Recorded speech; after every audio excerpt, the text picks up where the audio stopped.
Dear student, मैं Sam Kumawat आज पुनः विद्या भारती एजुकेशन ग्रुप में एक नया वीडियो लेकर आया हूँ। पुंकेसर एवं प्रागकोश परिवर्धन। इससे पूर्वत वीडियो में हमने पुष्प के बारे में पढ़ा और उस पुष्प के जितने भी भाग हैं उनके बारे में पढ़ा। उसमें अपन ने बाह्य दल देखे, दल पुंज, इसके अलावा पुंमुंग और जायांग, इनकी चर्चा की। इनमें बाह्य दल पुंज व दल पुंज सहायक चक्रों की भूमिका निभाते हैं, जबकि पुंकेसर यानी कि पुंमुंग और जो जायांग, ये दोनों आवश्यक चक्रों की भूमिका निभाते हैं। इसी श्रेणी में देखते हैं पुंकेसर। यह पुष्प का नरजनन अंग होता है। ये 3 भागों से मिलकर बना होता है, प्रागकोश, योजी और पूतंतु। योजी और पूतंतु दोनों बंधे होते हैं, जबकि प्रागकोश उर्वर यानी कि जनिक भाग होता है इसका। पुंकेसर को लघु बीजाणु प्रण भी कहा जाता है, क्योंकि इस प्रागकोश में लघु बीजाणुओं का निर्माण होता है। इस कारण से इसको लघु बीजाणु प्रण भी कहते हैं। प्रत्येक प्रागकोश 2 पालियों में विभक्त होता है, अर्थात 2 एंथर लोब में, तथा प्रत्येक एंथर लोब 2 कोष्ठकों में बटी होती है। और ये कोष्ठक आपस में योजी के द्वारा क्या होते हैं, जुड़े होते हैं।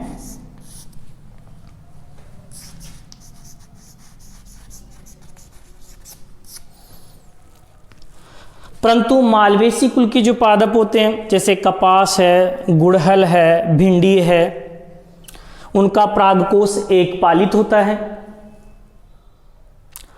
जिन प्रागकोशों के अंदर 2 पालियां होती हैं और प्रत्येक पाली 2 कोष्ठकों में विभक्त होती है, इन कोष्ठकों को ही लघु बीजाणुधानी कहा जाता है। परिपक्व अवस्था में ये दोनों कोष्ठक आपस में क्या होते हैं, जुड़ जाते हैं। अतः प्रागकोश में केवल 2 ही पालियां होती है। ऐसे प्रागकोश को हम द्विकोष्ठकी या डाइथिकस कहते हैं। जबकि मालवेसी कुल के पादपों में होता क्या है कि जो प्रागकोश होता है वो एक पालित होता है और दोनों कोष्ठक परिपक्व अवस्था में आपस में क्या होते हैं, मिल जाते हैं। तो ऐसे प्रागकोश को हम क्या बोलेंगे, मोनोथिकस या एक कोष्ठकी। एक परजीवी प्लांट है आर्चिथोबियम।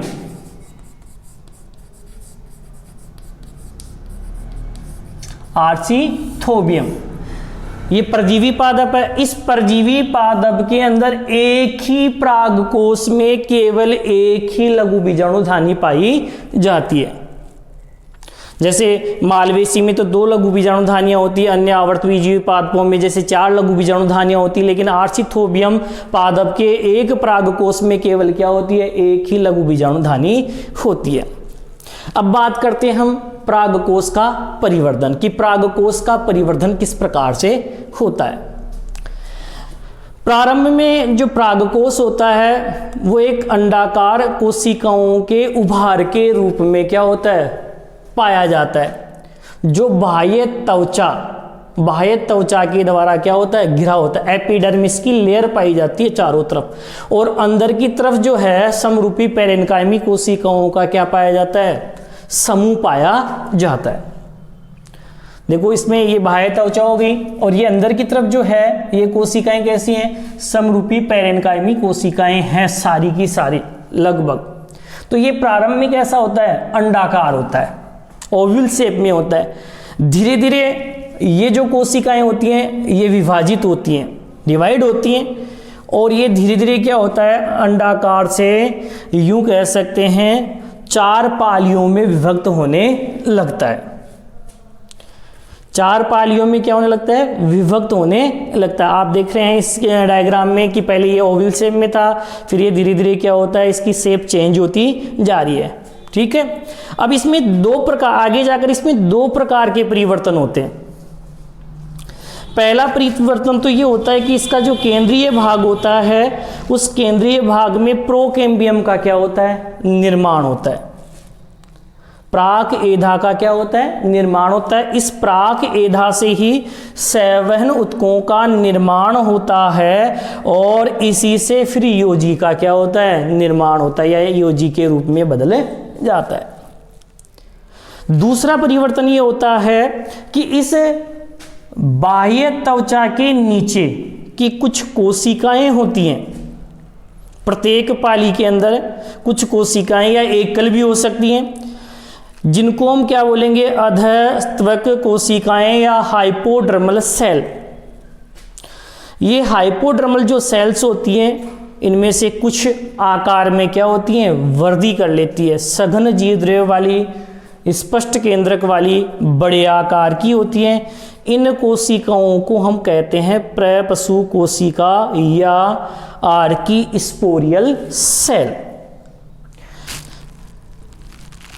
तो प्रत्येक यूं कह सकते हैं आर्कीस्पोरियल सेल एकल भी हो सकती हैं या कोशिकाओं की लेयर के रूप में भी हो सकती है। तो ये आर्कीस्पोरियल सेल ही क्या करती हैं, आगे जाकर विभाजित होती हैं।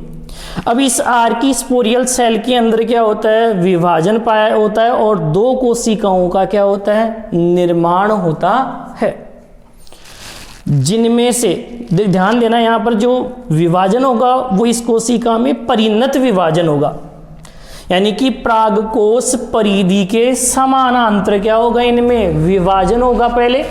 तो इस विभाजन के कारण दो कोशिकाओं का निर्माण होगा। एक कोशिका जो कि बाहर की तरफ होती है उसको कहेंगे अपन प्राथमिक भित्तीय कोशिका, प्राइमरी पैराइटल सेल, तथा जो अंदर की तरफ बनती है कोशिका उस कोशिका को कहेंगे प्राथमिक बीजाणुजन कोशिका, प्राइमरी स्पोरोजेनिक सेल। ठीक है, तो ये दो प्रकार की कोशिकाएं बनती हैं। अब इन दो प्रकार की कोशिकाओं में से जो प्राथमिक भित्तीय कोशिका है इसमें लगातार परिणत और अपनत विभाजन होने से प्रागकोश भित्तियों का निर्माण होता है।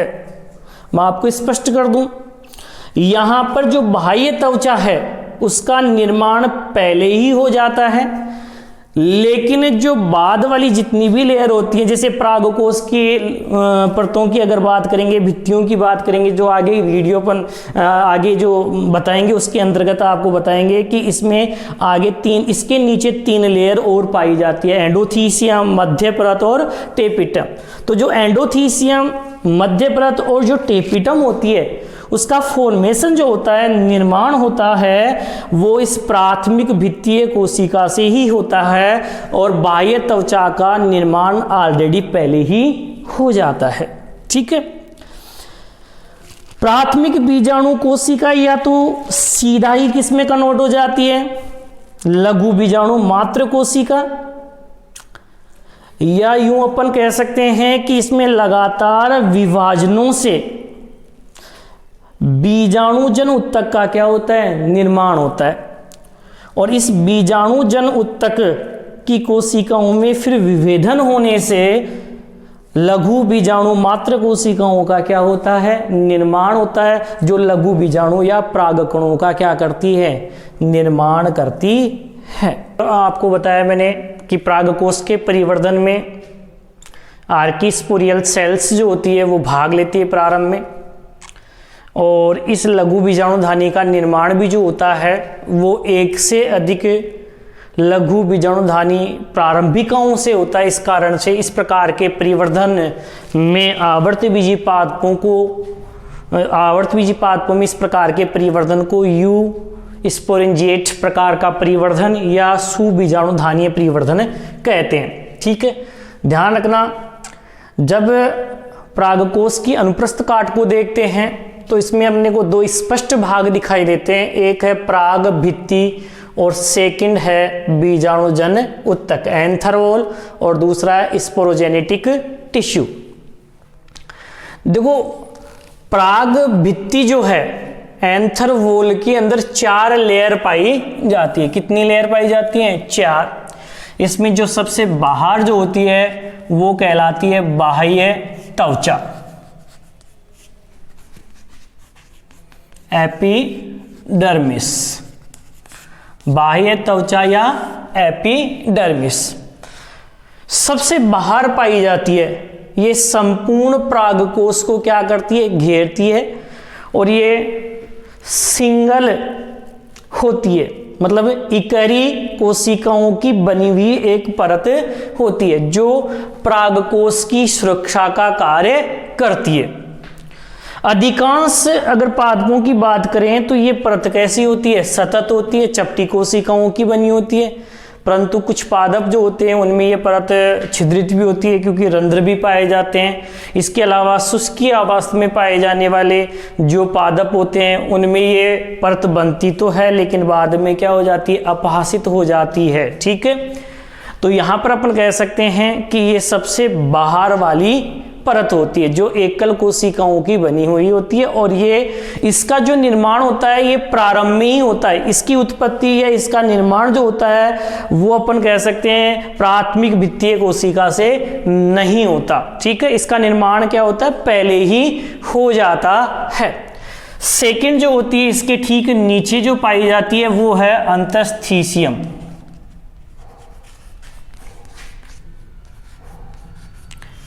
एंडोथीसियम।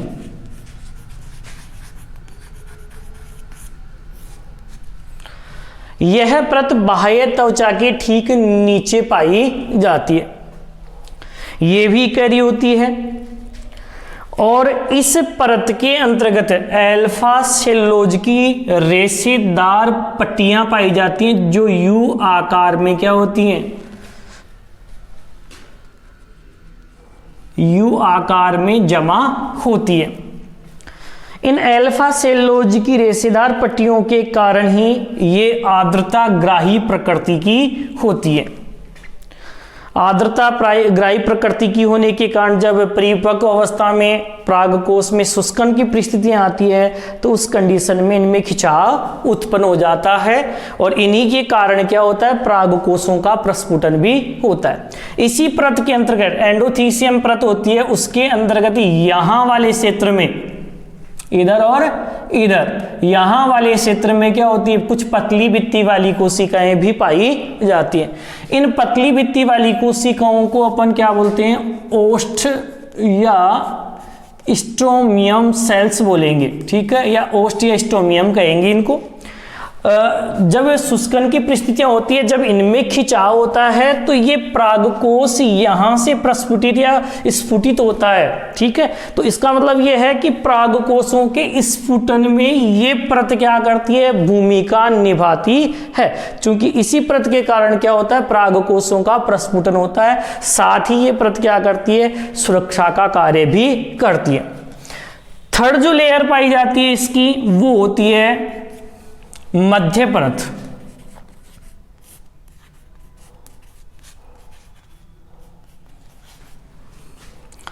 Middle layer. मध्य परत। मध्य परत को बताने से पूर्व में एक बात और बता दूं आपको कि बाह्य त्वचा और एंडोथीसियम ये दोनों परतें क्या होती हैं? सभी बीजाणुधानियों के ऊपर पाई जाती है। जबकि इसके बाद वाली परत जैसे मध्य परत और जो टेपिटम होती है वो टेपिटम और मध्य परत क्या होती है कि अलग अलग बीजाणुधारियों पर अलग अलग पाई जाती है। ठीक है, तो यहां पर अपन कह सकते हैं कि जो बाह्य त्वचा है और जो एंडोथीसियम है वो पूरे के पूरे प्रागकोश पर पाई जाती है, इकैरी होती है। जबकि मध्य परत है और जो टेपिटम है वो दोनों क्या होंगी? अलग अलग कोष्ठकों या यूं कहेंगे कि अलग अलग लघु बीजाणुधानियों में अलग अलग होती हैं। ठीक है, तो मध्य परत यानी कि इस एंडोथीसियम के ठीक नीचे जो परत पाई जाती है वो पाई जाती है कौन सी? मध्य परत। यह 3 से 4 कोशिकीय, 3 से 4 मोटी कोशिकीय क्या होती है? परत होती है। ठीक है, इसकी कोशिकाएं जो होती हैं वो पतली भित्ति वाली होती हैं, और जब परागकोश का परिपक्व होता है उसी समय ये परत भी क्या होती है, अपहासित हो जाती है, जो बीजाणु जन उत्तक को क्या करती है, पोषण प्रदान करती है। ठीक है, कि जो मध्य परत होती है वो क्या करेगी, बीजाणु जन उत्तक को क्या करती है, पोषण देती है, या यूं कहेंगे कि बीजाणुओं को भी क्या करती है, ये पोषण प्रदान करने का काम करती है, और बाद में परिपक्व अवस्था में ये क्या हो जाती है, नष्ट हो जाती है। अगर परिपक्व परागकोश की बात करेंगे तो आपको केवल और केवल ये दो ही परतें दिखाई देती हैं, बाह्य तवता और एंडोथीसियम। इसके अलावा आपको मध्य परत दिखाई नहीं देती, क्योंकि ये मध्य परत जो होती है वो अपहासित हो जाती है, किसको पोषण प्रदान करेगी, ये बीजाणु जन उत्तक को क्या करती है, पोषण प्रदान करती है। इसके अलावा जो फोर्थ लेयर होती है वो होती है पोष उत्तक, या जिसको हम बोलेंगे टेपिटम।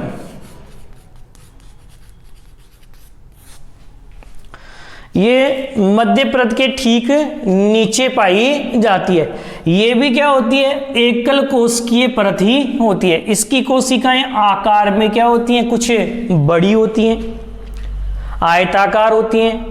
इसके अलावा अपन कह सकते हैं सघन जीवद्रव्य वाली होती हैं, जिसमें गाढ़ा जीवद्रव्य पाया जाता है, स्पष्ट केंद्रक वाली होती है, और साथ में अपन कह सकते हैं बाद में ये बहुगुणित, ठीक है, बाद में ये बहुगुणित और बहुकेंद्रकीय भी हो जाती है। तो यूं कह सकते हैं कि टेपिटम जो कोशिका जो लेयर है उसकी कोशिकाएं कैसी होती हैं, स्पष्ट केंद्रक, गाढ़े जीवद्रव्य वाली, व बहुगुणित व बहुकेंद्रकीय होती है। इसका जो यूं कह सकते हैं कि टेपिटम जो है वो बनने के आधार पर कुछ पादपों में दो प्रकार का हो सकता है। अगर इस टेपिटम का निर्माण भित्तीय कोशिका से होता है तो उसको हम क्या बोलेंगे, पी टेपिटम कहेंगे, पैराइटल टेपिटम, क्योंकि भित्तीय कोशिका जो होती है, प्राथमिक भित्तीय कोशिका, उसके विभाजन से अगर इसका निर्माण होगा तो उसको हम क्या कहेंगे, पी टेपिटम या पैराइटल टेपिटम। कभी कभी कुछ पादपों में क्या होता है कि जो ये प्रोकेम्बियम या जो योजी भाग होता है, कनेक्टिव पार्ट होता है, उसकी कोशिकाएं भी विभाजित होकर क्या करती है, टेपिटम की तरह ही कार्य करती हैं। तो उस प्रकार के टेपिटम को हम क्या बोलेंगे, सी टेपिटम भी कहते हैं। ठीक है, ध्यान रखना। तो यहां पर बनने के आधार पर टेपिटम दो प्रकार का हो सकता है, पी टेपिटम और सी टेपिटम। ठीक है, अब जो यहां पर बात करते हैं कि भाई ये चारों परत इसमें पाई जाती है, तो वापस से देखते हैं कि बाह्य त्वचा ऑलरेडी क्या होती है, पहले से बनी होती है। इसके अलावा अंतःथीसियम, मध्य परत और टेपिटम, इन तीनों का फॉर्मेशन जो होता है वो किससे होता है, जो प्रारंभ में बनी हुई प्राथमिक भित्तीय कोशिका से ही होता है। अब बात करते हैं अपन बीजाणुजन, इससे पहले मैं ये चाहता हूं कि टेपिटम जो है वो क्या काम करता है। देखो यहां पर अपन फॉर्मेशन या निर्माण के आधार पर टेपिटम के भागों को पढ़ लिया कि भाई इसमें दो प्रकार के हो गए। भाई एक तो कौन सा हो गया, पी टेपिटम। ठीक है, पी टेपिटम कौन सा होगा, जो भित्तीय कोशिका से बनेगा। ठीक है, और एक होता है सी टेपिटम। सी टेपिटम कौन सा होगा, सी टेपिटम वो होगा जिसका निर्माण किससे होता है, इससे योजी पार्ट से होता है, कनेक्टिव पार्ट से होता है। इसके अलावा पोषक पदार्थों की उपलब्धता के आधार पर भी टेपिटम क्या होता है, दो प्रकार का होता है। कितने प्रकार का होगा, दो प्रकार का होगा। एक जो होगा वो होता है प्लाज्मोडियम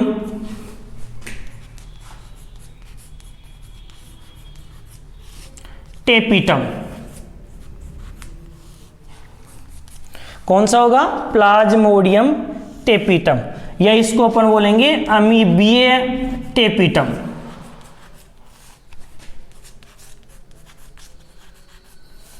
अमीबीय टेपिटम। अमीबीय टेपिटम कौन सा होता है, इसकी क्या विशेषता होती है वो देखिए। अमीबीय टेपिटम में क्या होता है कि ये टेपिटम की जो कोशिकाएं होती हैं ये पतली भित्ति वाली होती है।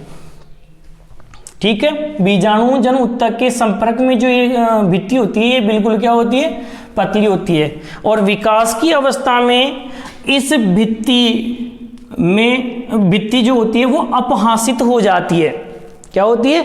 अपहासित हो जाती है, जिससे इन कोशिकाओं का जीवद्रव्य क्या आता है? बाहर निकल आता है। ठीक है, और बाहर निकलने के बाद में जो बीजाणु जन ऊतक है उसके चारों ओर इकट्ठा हो जाता है। ठीक है, किसके चारों ओर? बीजाणु जन ऊतक की कोशिकाओं के चारों ओर ये इकट्ठा हो जाएगा। ठीक है, और इस द्रव को हम क्या बोलेंगे? पेरीप्लाज्मोडियम द्रव कहते हैं। तो इस प्रकार का जो टेपिटम पाया जाता है उस टेपिटम को हम क्या बोलेंगे? प्लाज्मोडियम टेपिटम या अमीबीय टेपिटम। सेकंड की अगर बात करें हम, तो सेकंड जो है वो है स्रावी टेपिटम। ठीक है, देखो स्रावी टेपिटम में होगा क्या कि जो टेपिटम कोशिकाएं हैं उनकी भित्ति क्या होती है? मोटी होती है। ठीक है, और इनकी भित्ति से ही क्या होता है? पोषक पदार्थों का स्राव होता है, और ये स्रावित पदार्थ फिर क्या करता है? बीजाणु जन ऊतक और जो लघु बीजाणु है जिसको हम क्या बोलेंगे? परागकण है, उसको क्या करेंगे? पोषण प्रदान करता है। तो इस प्रकार से पोषक पदार्थों के स्राव के आधार पर क्या होगा? टेपिटम भी दो प्रकार का होता है। अब बात करते हैं हम टेपिटम के कार्यों की।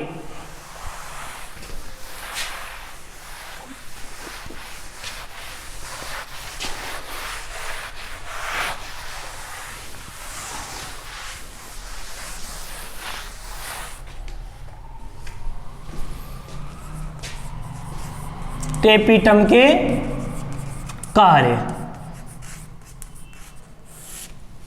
ठीक है, देखो फर्स्ट जो कार्य होता है टेपिटम का वो होता है लघु बीजाणु या परागकणों का, परागकणों को पोषण प्रदान करना।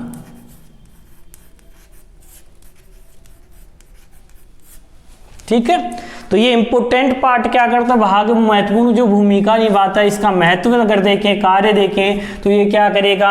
परागकणों या लघु बीजाणुओं को क्या करता है? पोषण प्रदान करता है। ये देखा गया है कि अगर परागकोश की प्रारंभिक अवस्था में टेपिटम को क्या कर दिया जाए? हटा दिया जाए, तो उस कंडीशन में परागकणों का निर्माण नहीं होगा, या यूं कहेंगे कि परागकण क्या होते हैं? बंदे होते हैं, फर्टिल नहीं होते। ठीक है, तो ये क्या करेगा? लघु बीजाणु या परागकणों को क्या करेगा? पोषण प्रदान करता है। ठीक है, इसके अलावा नंबर सेकंड, ये परागकणों के बाह्य चोल का भी क्या करता है? परागकणों के बाह्य चोल के निर्माण में भी भूमिका निभाता है।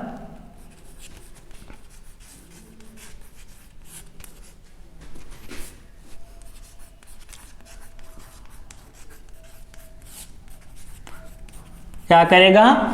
परागकणों के बाह्य चोल के निर्माण में सहायता करता है। ठीक है, मैं आपको बता दूं कि पराग जो ये टेपिटम कोशिकाएं होती हैं उसके अंतर्गत एक वसीय है, या यूं कहेंगे कुछ प्रोटीनीय प्रकृति के पदार्थ है, कुछ वसीय प्रकृति के पदार्थ पाए जाते हैं, तो उसको हम क्या, कुछ कणिकीय पदार्थ पाए जाते हैं, तो उसको हम क्या बोलेंगे? प्रोयूबिस्काय। ठीक है, ये प्रोयूबिस्काय जब स्पोरोपोलिन के साथ में जुड़ता है तो किस में कन्वर्ट हो जाता है? यूबिस्काय में कन्वर्ट हो जाता है। ठीक है, और इस यूबिस्काय का उपयोग क्या है? क्योंकि ये परागकणों के बाह्य चोल के निर्माण में भी क्या करेगा? भाग लेगा। ठीक है, तो प्रोयूबिस्काय का निर्माण कहाँ होता है? टेपिटम के अंदर ही होता है, जो स्पोरोलिन के साथ में संयुक्त होकर क्या बनाता है? यूबिस्काय का निर्माण करता है। थर्ड की अगर बात करें, ठीक है, तो जैसे परागकण जो होते हैं वो निर्मित होंगे उस कंडीशन में वो चार बनेंगे। ठीक है, और वो किस रूप में? आपस में जुड़े हुए होते हैं। ठीक है, किस रूप में? आपस में क्या होंगे? ये जुड़े होते हैं। तो इनको हम क्या बोलेंगे? परागकण चतुष्क या ट्रेटेड कहते हैं। ये जुड़े हुए क्यों होते हैं? क्योंकि इसमें कैलोज भित्ति पाई जाती है। क्या पाई जाती है? कैलोज भित्ति पाई जाती है। तो कैलोज का अपघटन करने वाला एंजाइम कैलोज का अपघटन करने वाला जो एंजाइम होता है कैलेज, उसका स्राव भी किसके द्वारा किया जाता है? टेपिटम के द्वारा ही किया जाता है। तो यूं कह सकते हैं कि कैलोज अपघटनकारी एंजाइम, जिसको हम क्या बोलेंगे? कैलेज का स्राव किसके द्वारा किया जाएगा? टेपिटम के द्वारा किया जाएगा, का स्राव किया जाता है।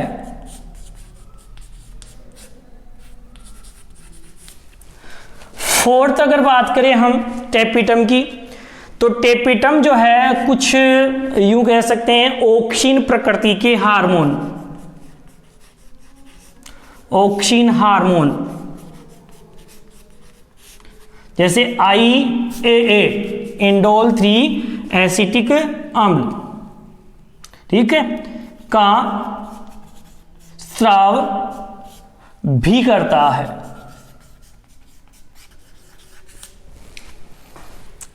पांचवें अगर बात करें हम, तो टेपिटम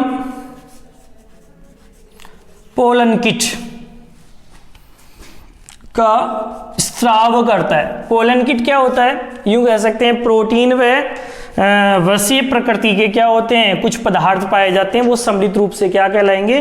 पोलन किट कहलाते हैं। और पोलन किट के कारण ही परागकणों की क्या होती है, यूं कह सकते हैं प्रतिरोधकता बढ़ जाती है, वायुमंडल वातावरण के प्रति है या अल्ट्रावायलेट किरणों के प्रति है। पोलन किट के कारण क्या होती है? प्रतिरोधकता बढ़ जाती है। तो पोलन किट का जो है स्राव जो है वो भी किसके द्वारा किया जाता है?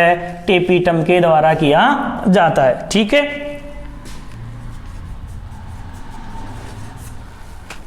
छठवीं अपन बात करें तो आपको पता है कि परागकण कहाँ पोलिनेशन की क्रिया में स्त्रीकेसर जो होता है उसकी वर्तिकाग्र पर आरोपित होते हैं, ठीक है। तो वहां पर भी क्या होता है कि जो एक ही प्रजाति के परागकण है या वर्तिकाग्र है उनके मध्य क्रियाएं होती है, उस क्रिया को हम क्या बोलेंगे? पराग स्त्रीकेसर, पारस्परिक क्रिया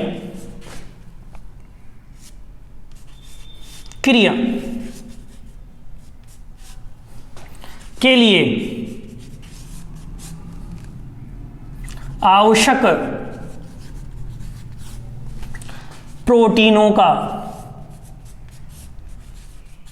स्राव करता है। और सातवां अगर अपन देखें तो टेपिटम के कार्यों की बात करें तो आपको पता है कि टेपिटम जो है उसमें प्रोटीनीय प्रकृति के पदार्थ जो पाए जाते हैं उनका स्राव करता है, जिसके कारण परागकणों के बाह्य चोल जो होता है उसमें जो परागकणों का बाह्य चोल है उसमें अलंकरण वगैरह पाए जाते हैं, तो उनके बाह्य चोल के अंदर क्या होते हैं? वो फिट होते हैं, यानी कि पाए जाते हैं। तो नमी वगैरह की स्थिति में क्या होते हैं? ये प्रोटीनीय प्रकृति के क्या होते हैं? पदार्थ बाहर आ जाते हैं। तो जो एनिमल्स हैं या मानव है उनमें क्या करते हैं? ये एलर्जी उत्पन्न करते हैं, या कुछ यूं कह सकते हैं कि विभिन्न प्रकार के जैसे हे फीवर या बुखार वगैरह है, तो ये एलर्जी क्या करते हैं? उत्पन्न करने का काम करते हैं। तो परागकणों के अंदर जो प्रोटीनीय प्रकृति, बाह्य चोल में जो प्रोटीनीय प्रकृति के पदार्थ होते हैं उनका स्राव किसके कारण किया जाता है? टेपिटम के द्वारा भी किया जाता है। तो वो मानव वगैरह या स्तनधारियों में क्या करते हैं? विभिन्न प्रकार की एलर्जी को भी क्या कर देते हैं? उत्पन्न कर देते हैं, ठीक है। तो इस प्रकार से अपन देखते हैं कि टेपिटम ये जो 5-6 प्रकार के कार्यों में क्या करता है? विशेष भूमिका निभाता है, ठीक है। अब देखो लघु बीजाणुधानी के अंदर पहली तो हो गई पराग भित्ति की संरचना, उसके बाद में है बीजाणुजन उत्तक, यानी कि टेपीटप के अंदर पाए जाने वाला जो उत्तक होता है वो क्या कहलाएगा, बीजाणुजन उत्तक कहलाता है। और ये बीजाणुजन उत्तक क्या करेगा, फिर आगे इस उत्तक की कोशिकाएं आगे डिवाइड होकर यानी कि विभाजित होकर क्या करती हैं, लघु बीजाणु या परागकणों का निर्माण करती हैं, जिसके बारे में हम क्या करेंगे, नेक्स्ट वीडियो में पढ़ेंगे।